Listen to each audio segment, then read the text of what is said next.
Hello students, क्या हाल है आप सभी के। उम्मीद है सब बढ़िया होंगे हमारे पास। ठीक है जी। तो लास्ट लेक्चर उम्मीद है आप लोगों ने पढ़ लिए होंगे। ठीक है। तो आज हम पढ़ने वाले हैं हमारा एक simplest topic empirical formula and molecular formula. ठीक है, क्या पढ़ने वाले हैं हम? Empirical formula and molecular formula. ठीक। तो मॉलिकुलर फार्मूला क्या होता है हमारे पास? मॉलिकुलर फार्मूला हमें ये बताता है, ठीक है, कि किसी भी हमारे पास जो कंपाउंड का मॉलिक्यूल है उसमें एग्जैक्ट अमाउंट में कितने नंबर ऑफ एटम प्रेजेंट होंगे। ठीक है। क्या बताता है हमें कि जो भी हमारा कंपाउंड का मॉलिक्यूल है उसके अंदर एग्जैक्ट अमाउंट में कितने नंबर ऑफ एटम प्रेजेंट होंगे। तो वो उसका क्या हो जाता है? मॉलिकुलर फॉर्मूला हो जाता है हमारे पास। ठीक है, वो क्या हो जाता है? उसका मॉलिकुलर फॉर्मूला हो जाता है। ठीक है। और एम्पिरिकल फॉर्मूला क्या होता है हमारे पास? ठीक है, कि अगर जो मॉलिकुलर फॉर्मूला है उसको अगर हम सिंपलेस्ट रेशियो में लिख दें, ठीक है, सिंपलेस्ट रेशियो में लिख दें, तो वही क्या हो जाता है? एम्पिरिकल फॉर्मूला हो जाता है हमारे पास। ठीक है, वही क्या हो जाता है? एम्पिरिकल फॉर्मूला हो जाता है। ठीक है, इसमें कोई दिक्कत उम्मीद है नहीं होगी। ठीक है, चलिए एक बार जरा डेफिनेशन लिख लेते हैं पहले। सबसे पहले डेफिनेशन लिखते हैं, मान लीजिए किसकी? मॉलिकुलर फॉर्मूला की।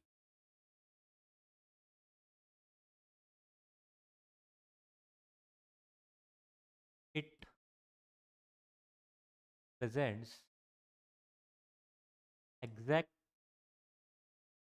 Number of atoms, represent exact number of atom present in exact number of atom present in a molecule of a compound of a compound हमारे पास। ठीक है, तो क्या हो जाता है हमारे पास? मॉलिकुलर फॉर्मूला ये क्या रिप्रेजेंट करता है हमारे पास? कि हमारे पास जो भी कोई कंपाउंड है उसके एक मॉलिक्यूल में कितने एग्जैक्ट अमाउंट में क्या प्रेजेंट है हमारे पास? नंबर ऑफ एटम प्रेजेंट है। जैसे मान लीजिए लिखें, अगर हम एग्जांपल डाल के लिखें, जैसे हो गया C6H12O6 हो गया हमारे पास। ठीक है, C2H5OH हो गया हमारे पास, CO2 हो गया हमारे पास। ठीक है, और भी कोई सारा H2O हो गया हमारे पास। ठीक है, तो ये क्या रिप्रेजेंट करता है हमारे पास? कि हमारे पास एक कंपाउंड के एक मॉलिक्यूल के अंदर एग्जैक्ट नंबर ऑफ एटम कितने हैं। जैसे कार्बन कितने इसमें? 6 है। हाइड्रोजन कितने इसमें? 12 है। और ऑक्सीजन कितने इसमें? 6 है हमारे पास। ठीक है, ऐसे ही सेम C2H5OH, एथेनॉल में कितने? कार्बन 2 है। हाइड्रोजन टोटल कितने हैं? 6 है। और ऑक्सीजन कितना है? 1 है हमारे पास। ठीक है, ऑक्सीजन कितना है? 1 है। ठीक है, इसमें कोई दिक्कत बताएं, मेरे को डाउट बताएं किसी को। ठीक है, उम्मीद है नहीं होगा हमारे पास। ठीक है, चलो नेक्स्ट डेफिनेशन लिखते हैं हम किसकी? एम्पिरिकल फॉर्मूला की।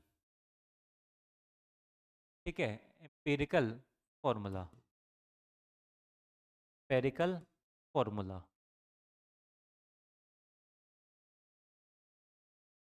ठीक है, ये क्या रिप्रेजेंट करता है? इट रिप्रेजेंट्स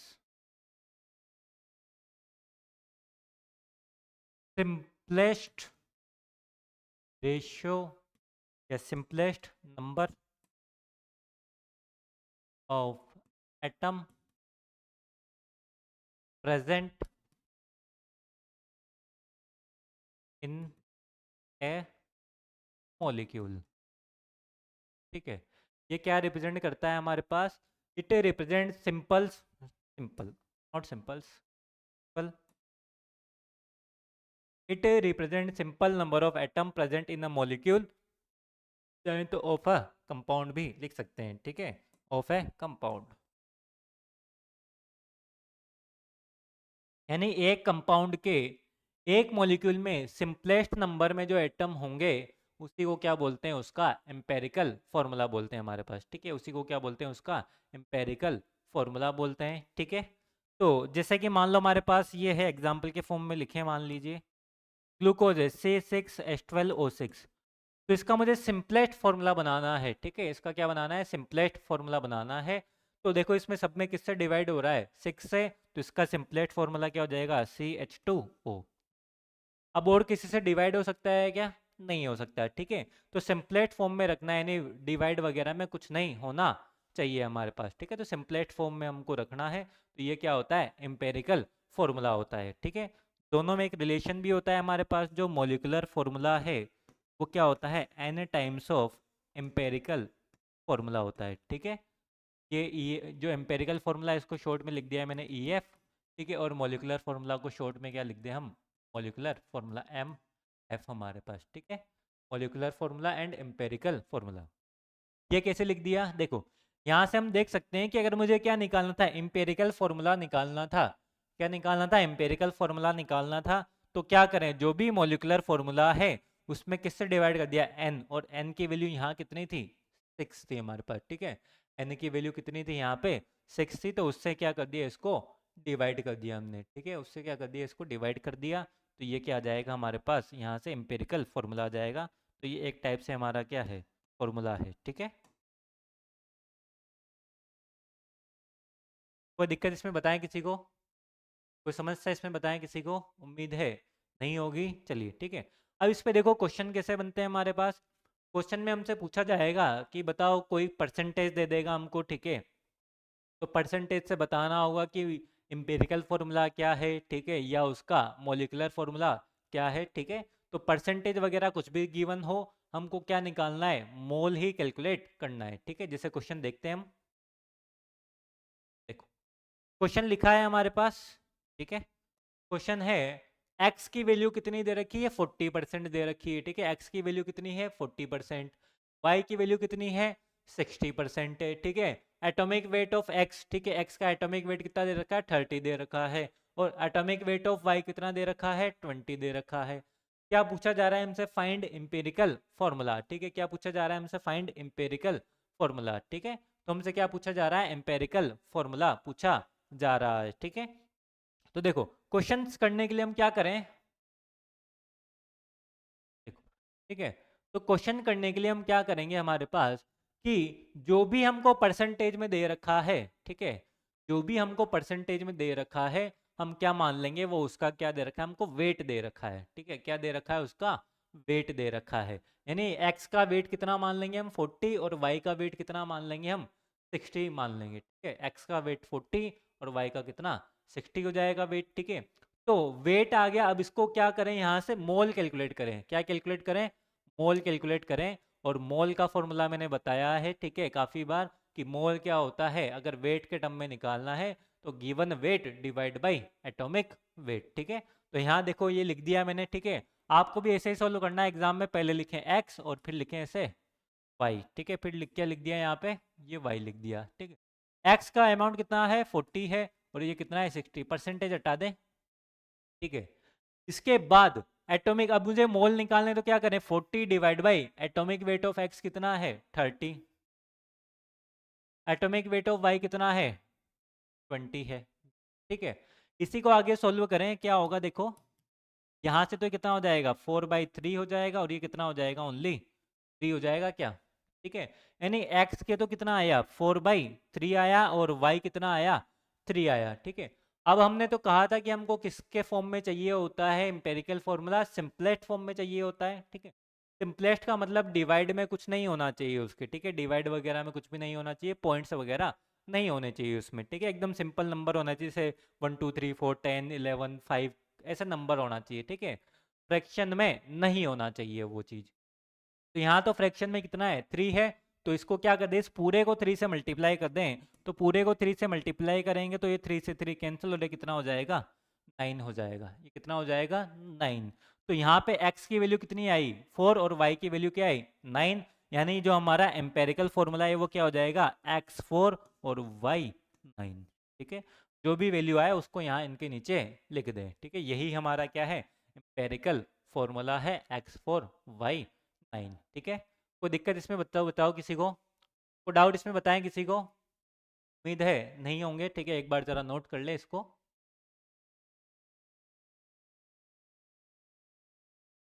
उम्मीद है नोट हो गया होगा। चलिए आगे चलते हैं, ठीक है, और क्वेश्चन करते हैं, ठीक है। अगला क्वेश्चन है, देखो, ठीक है, एक बार खुद से सॉल्व करने का प्रयास करें, ठीक है। एक बार सभी बच्चे खुद से सॉल्व करने का प्रयास करें, ठीक है। वीडियो पॉज करके एक बार खुद से सॉल्व करें इसको। देखो क्वेश्चन क्या दिया है, an organic compound contain carbon, hydrogen and oxygen, ठीक है। कोई एक ऑर्गेनिक कंपाउंड है जिसके अंदर क्या प्रेजेंट है, कार्बन, हाइड्रोजन और ऑक्सीजन प्रेजेंट है, ठीक है। खुद से ही बता दिया है कि एक क्या है, ऑर्गेनिक कंपाउंड है, उसके अंदर क्या प्रेजेंट है, कार्बन, हाइड्रोजन और ऑक्सीजन है। If percentage of carbon is 40, ठीक है, यानी कार्बन का जो परसेंटेज है वो बता दिया कितना है, 40 है, ठीक है, 40% है, ठीक है। कितना परसेंट है, 40% है। एंड हाइड्रोजन, हाइड्रोजन कितना है, 6.66% है, ठीक है। हाइड्रोजन कितना है, 6.66% है। एंड ऑक्सीजन, ऑक्सीजन कितना है, 53.33% है, ठीक है। ऑक्सीजन कितना है, 53.33। Then determine empirical formula and molecular formula, ठीक है। तो क्या फाइंड करना है, एम्पेरिकल फॉर्मूला और molecular formula. If molecular weight of organic compound is 180, ठीक है। यदि जो हमारा जो ऑर्गेनिक कंपाउंड है उसका मॉलिकुलर वेट कितना दे रखा हो, 180, ठीक है।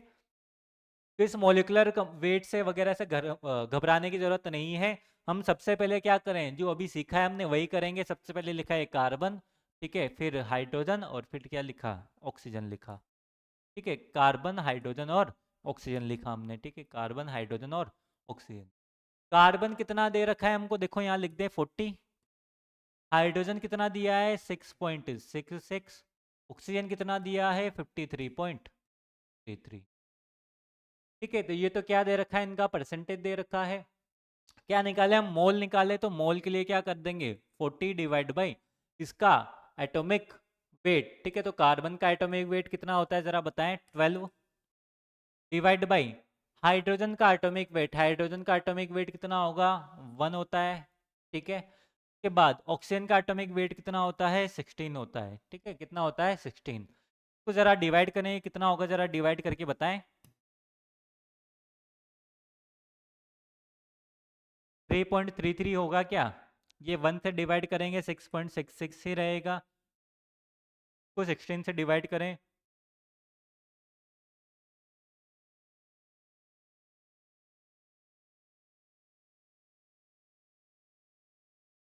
16 × 3, ठीक है, 48, 49, 50, फिर कितने, 51, 52 और 53, ठीक है। वापस से वही आएगा, ये कितना हो जाएगा, 3.33 होगा क्या, जरा बताएं एक बार, यही होगा क्या, देखो जरा सभी, ठीक है। क्या किया है, 53.33 को डिवाइड किया किससे, 16 से डिवाइड किया है, ठीक है। ये आ गया। अब हमें तो क्या चाहिए होता है, सिंपलेस्ट रेशियो चाहिए होता है, ठीक है। ये तो पॉइंट्स वगैरह में है, हमको तो एकदम सिंपलेस्ट चाहिए होता है। तो यहाँ देख पा रहे हो कि सब में किससे डिवाइड हो रहा है, ठीक है। इस पूरे में किससे डिवाइड कर दें, 3.33 से, ठीक है। किससे डिवाइड कर दें इस पूरे में, 3.33 से। तो यहाँ पे डिवाइड करें अगर हम 3.33 से, तो देखो 3.33 डिवाइड बाई 3.33, 6.66 डिवाइड बाई 3.33, और इधर 3.33 डिवाइड बाई कितना हो जाएगा, 3.33। तो यहाँ से देखो ये रेशियो कितना आएगा, ये 1 टाइम्स, ये 2 टाइम्स, और ये कितना 1 टाइम्स, ठीक है। तो रेशियो कितना आएगा, 1:2:1 आएगा हमारे पास, ठीक है जी। कितना आएगा, 1:2:1 आएगा, ठीक है। आगे देखो। अब यहाँ पे अगर हम बात करें एम्पिरिकल फॉर्मूला की, तो एम्पेरिकल फॉर्मूला तो सीधे सीधे क्या हो गया, एम्पेरिकल फॉर्मूला क्या हो जाएगा, देखो कार्बन कितना है, 1 है, हाइड्रोजन कितना है, 2 है, और ऑक्सीजन कितना है, 1 है। तो यहाँ मैंने 1 और 1 नहीं लिखा है, क्योंकि अगर नहीं भी लिखते हैं तो भी बात एक ही है, ठीक है। मैं कोई दिक्कत किसी को बताएं, मेरे को डाउट, ठीक है, उम्मीद है नहीं होगा। चलिए, अब ये तो आया हमारे पास क्या, ओनली एम्पेरिकल फॉर्मूला। हमसे क्या पूछा गया है, और मॉलिक्यूलर फॉर्मूला भी पूछा गया है, और क्या दिया है उसका, molecular weight of organic compound is 180, ठीक है। Organic weight of molecular compound is 180। तो अभी थोड़ी देर पहले मैंने एक फॉर्मूला बताया था आप लोगों को, ठीक है। क्या फॉर्मूला था जरा बताएं। फॉर्मूला था हमारे पास, ठीक है, कि molecular formula equal to n times of empirical formula, ये था, ठीक है। Molecular formula equal to n times of empirical formula, ठीक है। या फिर यहाँ ये भी लिख सकते हैं, molecular weight equal to n times of empirical weight भी लिख सकते हैं, ठीक है, बात एक ही है, ठीक है। तो मोलिकुलर वेट कितना है हमारे पास जरा बताएं, दे रखा है 180, मोलिकुलर वेट कितना है 180। एन इंपेरिकल फॉर्मूला का इंपेरिकल वेट कितना है हमारे पास जरा यहाँ बताएं। कार्बन होता है 12, ठीक है, ऑक्सीजन कितना होता है हमारे पास 16, तो कितना हो गया जरा बताएं, 16 और 12 कितना हो गया 28, ठीक है। और ये कितना हो जाएगा 2, 30 हो जाएगा क्या, इंपेरिकल वेट कितना हो गया 30, ठीक है। जिन बच्चों को नहीं आया उधर देख लो, कार्बन होता है 12, हाइड्रोजन एक हाइड्रोजन का एक तो दो का दो, और एक ऑक्सीजन का कितना होता है 16। इन सबको ऐड करेंगे तो कितना होगा, ठीक है, ये कितना होगा 30 होगा, ठीक है, कितना होगा 30 होगा हमारे पास, ठीक है। तो यहाँ से n की वैल्यू कितनी आ जाएगी 180 डिवाइड बाई 30, यानी कितनी आ गई 6 आ गई, यानी n की वैल्यू कितनी आ गई 6 आ गई, ठीक है। यानी अगर मुझे क्या निकालना है, मोलिकुलर फॉर्मूला निकालना है, मोलिकुलर फॉर्मूला निकालना है, तो वो क्या होगा, एम्पिरिकल फॉर्मूला का क्या होगा 6 टाइम होगा, तो CH2O मल्टीप्लाई बाई यहाँ क्या कर देंगे 6, तो यानी यहाँ से फॉर्मूला क्या आएगा C6H12O6। ये इसका क्या है मॉलिकुलर फॉर्मूला है, ठीक है, इसका क्या है मॉलिकुलर फॉर्मूला है, ठीक है। कोई डाउट इसमें बताएं, ठीक है, उम्मीद है आपको क्वेश्चन समझ आया होगा, एक बार ज़रा इसको नोट करें।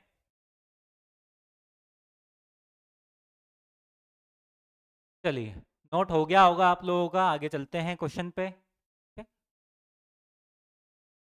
अगला क्वेश्चन है हमारे पास, ठीक है, 5.5 gram sample of an organic compound, ठीक है, कोई एक सैंपल है ऑर्गेनिक कंपाउंड का जिसका वेट कितना दिया है 5.5 दिया है, ठीक है। Organic compound contains 1.4 gram nitrogen, 3.6 gram carbon and 0.5 gram hydrogen, ठीक है। उस ऑर्गेनिक कंपाउंड में 1.4 ग्राम तो क्या है नाइट्रोजन है, 3.6 ग्राम कार्बन है, और 0.5 ग्राम क्या है हाइड्रोजन है, ठीक है। If molecular mass of compound is 55, ठीक है, जो कंपाउंड है उसका मोलिकुलर मास कितना है 55 है, तो हमको क्या बताना है मोलिकुलर फॉर्मूला और एम्पेरिकल फॉर्मूला बताना है, ठीक है। चलिए चलते हैं क्वेश्चन करते हैं। चलो अब देखो, अब यहाँ बहुत सारे बच्चों को कंफ्यूजन हो रहा होगा 5.5 ग्राम क्यों दिया है। हाँ, इस 5.5 ग्राम का यहाँ कोई सिग्निफिकेंस नहीं है, बस ये बताने के लिए दिया है कि जो टोटल है 1.4, 3.6 और 0.5 को अगर आप ऐड करोगे तो उसकी वैल्यू कितनी आएगी हमारे पास 5.5 आनी चाहिए। देखिए 5.5 आ रही नहीं आ रही, एक बार चेक तो करें, बिल्कुल आएगी, ठीक है, कितनी आएगी 5.5 ही आएगी हमारे पास, ठीक है, इस पूरे की वैल्यू, बस वो इसलिए ही दिया है, उसका और कोई काम नहीं है, ठीक है। अब यहां से वही सेम चीज जो पहले बताई थी, तो यहाँ लिखा मैंने कार्बन लिखा, ठीक है, एक हाइड्रोजन लिखा, और फिर क्या लिखा नाइट्रोजन लिखा मैंने, ठीक है, कार्बन हाइड्रोजन एंड नाइट्रोजन लिख दिया। कार्बन का वेट कितना दे रखा है, यहां से देखो कार्बन का वेट 3.6 दे रखा है, हाइड्रोजन कितना दिया है 0.5 दिया है जी, नाइट्रोजन कितना दिया है 1.4 दिया है, ठीक है। तो कार्बन है 3.6, हाइड्रोजन है 0.5 और नाइट्रोजन कितना है 1.4 है हमारे पास, ठीक है। ये तो वेट था, किससे डिवाइड कर दें इसको, इसके एटॉमिक वेट से, इसका होता है 12, इसका कितना होता है जरा बताओ कितना 1, इसका कितना होता है 14 होता है, ठीक है। तो ये कितना होगा 0.3, ये 0.5 और ये कितना 0.1 हो जाएगा कैंसिल करके, ठीक है। एक चीज और ध्यान रखें, ठीक है, बहुत बार मैं देखता हूँ कि बच्चों को ये बहुत दिक्कत आती है कि इसको डिवाइड वगैरह कैसे करें। ये मान ले ये सब कुछ एक रेशियो में चल रहा है अलग अलग, यानी 3.6 डिवाइड बाई 12 यहाँ कर रहे हैं हम, ठीक है। ऐसा नहीं कि सबको 12 से कर रहे हैं, सबको 14 से कर रहे हैं, नहीं बिल्कुल ऐसा नहीं है। यहाँ क्या किया 3.6 डिवाइड बाई 12 किया है हमने, ठीक है। तो यहाँ डिवाइड करने से कितना आया है 0.3 आया, इसका काम खत्म। इधर 0.5 डिवाइड बाई 1 किया है, तो ये कितना आया 0.5 आया है। यहाँ 1.4 डिवाइड बाई 14 किया है, तो वैल्यू कितनी आई है 0.1 आई है, ठीक है।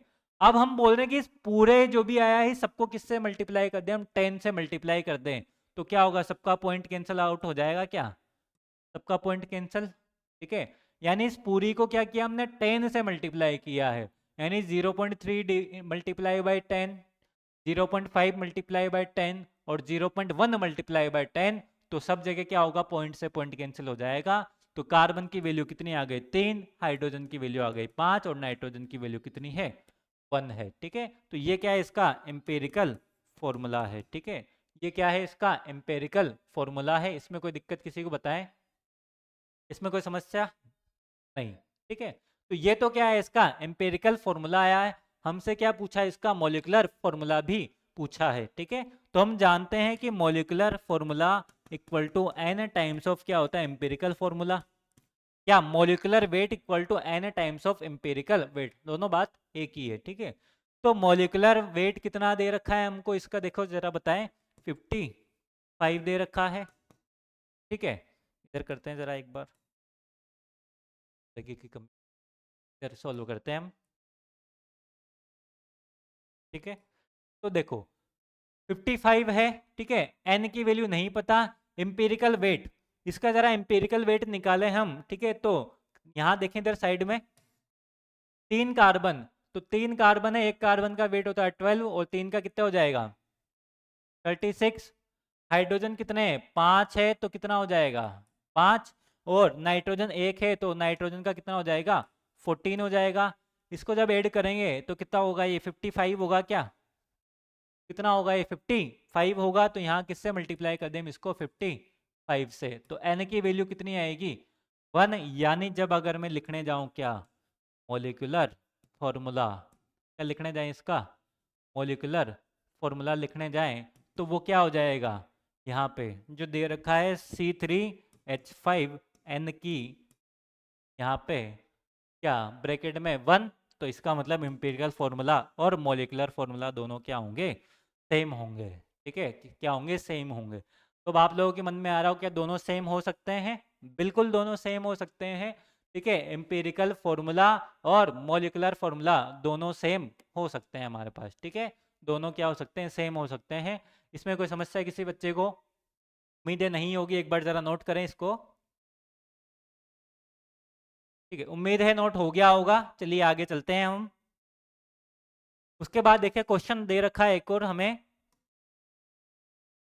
ठीक है, मैं बार बार बोलता हूँ, हर बार बोलता हूँ कि एक बार जो भी क्वेश्चन है उसको आप क्या किया करें, खुद से सोल्व करने का प्रयास जरूर किया करें। जो भी क्वेश्चन है उसको आप खुद से सोल्व करने का प्रयास किया करें। A hydrocarbon contain 85.7% of carbon, find molecular formula of hydrocarbon if its vapour density is 42। ठीक है, अभी थोड़ा डिफरेंट टाइप का सवाल ले लिया है हमने। ठीक है, थोड़ा सा अलग है बाकी क्वेश्चन से। क्या बोल रहा है, एक हाइड्रोकार्बन है। ठीक है, तो हाइड्रोकार्बन क्या होता है, जिसमें ओनली क्या प्रेजेंट हो, कार्बन और हाइड्रोजन प्रेजेंट हो, जिसमें क्या प्रेजेंट हो, कार्बन और हाइड्रोजन प्रेजेंट हो। ठीक है, तो ये लिखा मैंने कार्बन और ये दूसरा क्या लिख दिया हाइड्रोजन लिख दिया। इसके अंदर कार्बन कितना है 85.7 है, क्या कितना है 85.7 है। तो अब हम जानते हैं कि परसेंटेज में कोई भी चीज क्या होती है 100% होती है, क्या बिल्कुल होती है जी। तो यहाँ पे 100 में से क्या करें हम, 100 में से क्या माइनस करें 85.7 माइनस करें, तो कितना परसेंटेज बच जाएगा हाइड्रोजन। ठीक है, 10 में से 7 3, ठीक है 5, ये कितना हुआ 4। ठीक है, और ये कितना 14 हो जाएगा क्या, कितना बचेगा ये 14.3 बचेगा। ठीक है, ये कितना होगा 14.3 बचेगा। मैं बार बार ये कैलकुलेशन करके इसलिए बताता हूँ क्योंकि बहुत सारे जो बच्चे होते हैं उनको कैलकुलेशन में दिक्कत आती है। खास करके जो हमारे पास नीट वाले जो बच्चे होते हैं उनको थोड़ी सी समस्याएं आती है। ठीक है, पॉइंट वगैरह की कैलकुलेशन में, इसलिए मैं यहाँ पे सॉल्व करके बता देता हूँ। ठीक है, तो यहाँ ये कितना हो जाएगा 14.3 हो जाएगा, इसमें कोई दिक्कत नहीं जी। ठीक है, ये कैसे आया कि हम जानते हैं कि हाइड्रोकार्बन में दो ही चीज प्रेजेंट है, कार्बन और हाइड्रोजन। कार्बन दे रखा है 85.7, तो हाइड्रोजन कैसे निकालेंगे, टोटल हमें पता है कितना 100 है, 100 में से क्या माइनस कर दे 85.7, तो बचा हुआ क्या होगा हाइड्रोजन होगा, तो वहां से आया है ये। ठीक है, तो इसमें हमको नहीं दे रखा था इसलिए हमने निकाला खुद से। अब मोल निकालने के लिए क्या करूँ, डिवाइड बाई 12, और इधर डिवाइड बाई क्या करूँ मैं 1 ही होगा। हाइड्रोजन का एटॉमिक वेट 1, कार्बन का कितना 12 होता है। आगे इसको सोल्व करें, ये 7। ठीक है,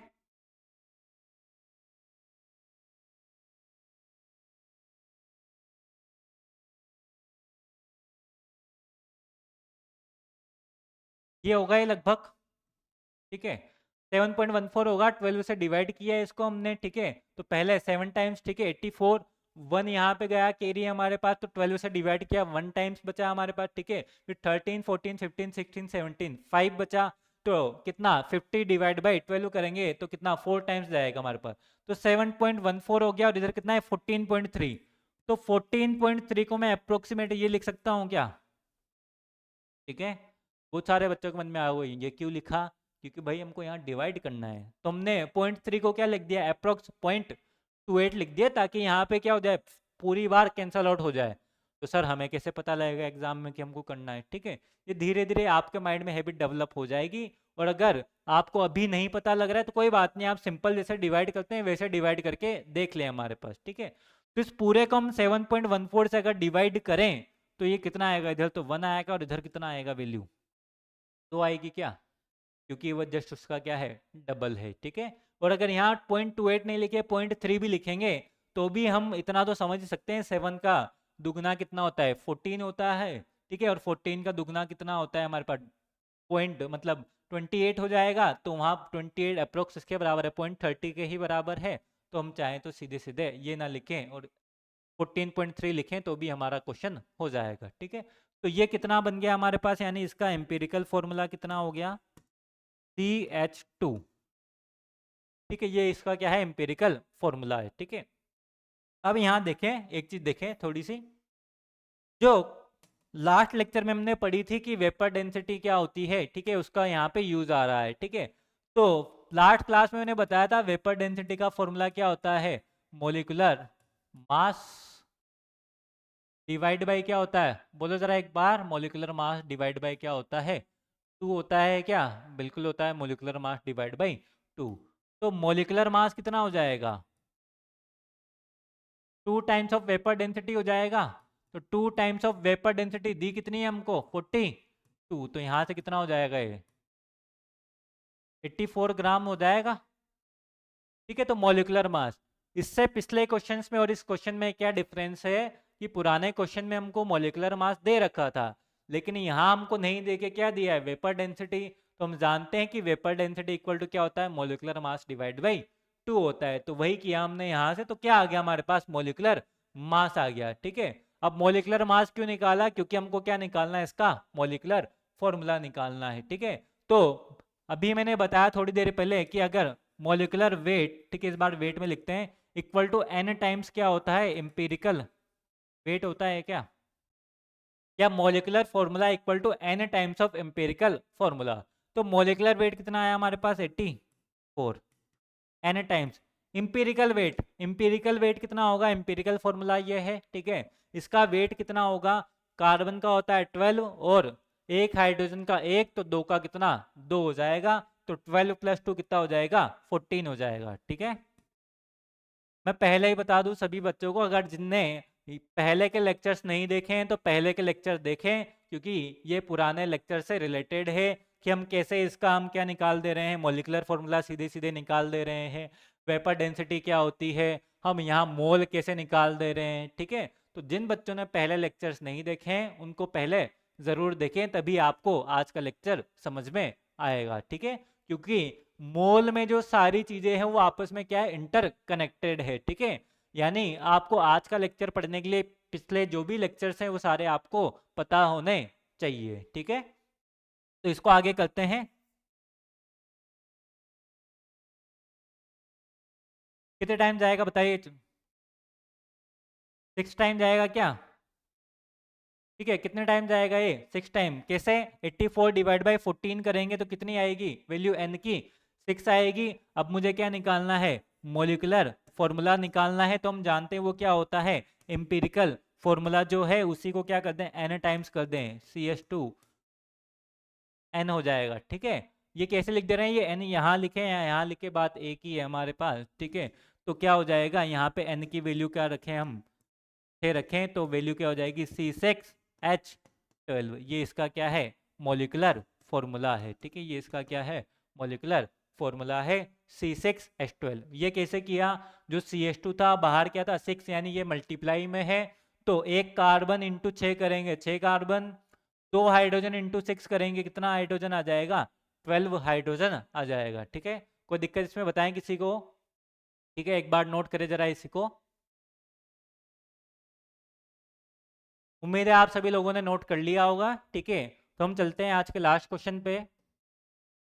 देखें, ठीक है, ए एंड बी, ठीक है, ये एकदम सिंपल सा क्वेश्चन लिया है हमने लास्ट में। A and B form a compound. ठीक है, ए और बी क्या बना रहे हैं, कंपाउंड बना रहे हैं। ठीक है, ए और बी क्या बना रहे हैं, कंपाउंड बना रहे हैं। Percentage of A equal to 50, A का परसेंटेज कितना है, 50 है। Percentage of B equal to 50, ठीक है, बी का परसेंटेज 50 है। अगर बी का परसेंटेज नहीं भी दे रखा होता तो भी हम पता लगा लेते, क्योंकि क्या बोल रहा है, ओनली ए और बी ही कंपाउंड बना रहे हैं, और ए 50% है, तो बी ऑटोमेटिकली कितना होना चाहिए, 50 होना चाहिए। Find the simplest formula of compound if atomic weight of A equal to 20 and B is 40। ठीक है, सिंपलेस्ट फॉर्मूला पूछ रहा है, मतलब क्या पूछ रहा है हमसे, एम्पेरिकल फॉर्मूला ही पूछा जा रहा है। ठीक है, क्या पूछा जा रहा है, एम्पेरिकल फॉर्मूला। सॉल्यूशन की बात करते हैं यहाँ पे, देखो तो क्या क्या है, ए है और दूसरा क्या है, बी है। ए कितना है, 50% है, और बी कितना है, 50% है, दोनों ही 50-50 है। मोल कैसे निकाले, डिवाइड बाई इसका, ए का एटॉमिक वेट कितना दे रखा है, 20, बी का एटॉमिक वेट कितना दे रखा है, कितना है, 40। यहाँ पे डिवाइड करते हुए ये ध्यान रखें कि ए के जो परसेंटेज उसके डिवाइड में हम किसका लिखें, ए का ही एटॉमिक वेट लिखें। ठीक है, जल्दीबाजी में गलती नहीं करनी है। यहाँ से आगे सोल्व करें, ये कितना हो जाएगा, 5/2 हो जाएगा, और ये कितना हो जाएगा, 5/4 हो जाएगा। इसमें कोई दिक्कत, 5/2 और ये 5/4 हो जाएगा हमारे पास। ठीक है, आगे सोल्व करें, इस पूरे को किससे मल्टीप्लाई कर दें हम, ये बताओ किससे मल्टीप्लाई करें इस पूरे को हम, मान लीजिए हम किससे, 4 से इसको मल्टीप्लाई कर दें। ठीक है, 4 से मल्टीप्लाई करेंगे तो क्या होगा, 5/2 मल्टीप्लाई बाई 4, और 5/4 मल्टीप्लाई बाई कितना हो जाएगा हमारे पास, 4। तो 4 से 4 कैंसिल, इधर कितना हो जाएगा, 10, और इधर कितना हो जाएगा, 5 हो जाएगा क्या। ठीक है, हाँ यही होगा, देखो जरा एक बार। ठीक है, फिर से यहाँ सिंपलेस्ट रेशियो निकालना चाहें तो ये कितना हो जाएगा, 2 और 1 होगा क्या, डिवाइड करेंगे, यानी किससे, 5 से डिवाइड कर दिया सबको। ठीक है, क्या कर दिया, 5 से डिवाइड कर दिया। ठीक है, सब अलग अलग स्टेप्स है। चाहे तो आप ऐसे रेशियो में भी कर सकते हैं कि 5 से 5 कैंसिल हो गया, 2 से ये 4 टाइम्स 1/2 आ गया, तो 2:1 आ जाएगा। इतने कैलकुलेशन की भी जरूरत नहीं है। लेकिन अभी आप बिगिनर है, 11th में ही आए हैं हमारे पास। ठीक है, जो 11th के बच्चे देख रहे हो, तो क्या किया मैंने, एकदम सिंपल सिंपल बताया आपको। ठीक है, ये 10/5 हुआ, तो अब इसमें किससे डिवाइड कर दिया मैंने, 5 से डिवाइड कर दिया दोनों टाइम्स। तो यहाँ ये 5 से 5 कैंसिल, और ये 5 से कितना, 2 टाइम्स कैंसिल हो जाएगा। तो कितना आएगा, 2:1 आएगा। ठीक है, यानी 2:1 आया, इसका मतलब क्या है कि ए, ठीक है, यानी ए कितना है हमारे पास, ए तो कितना है, 2 है, और बी कितना है, 1 है। यानी जो एम्पेरिकल फॉर्मूला या सिंपलेस्ट फॉर्मूला बनेगा वो क्या बनेगा, A2B बनेगा। ठीक है, A2B बनेगा, यही इसका क्या है, आंसर है। ठीक है, यही इसका क्या है, आंसर है, A2B। ठीक है, एक बार नोट करें।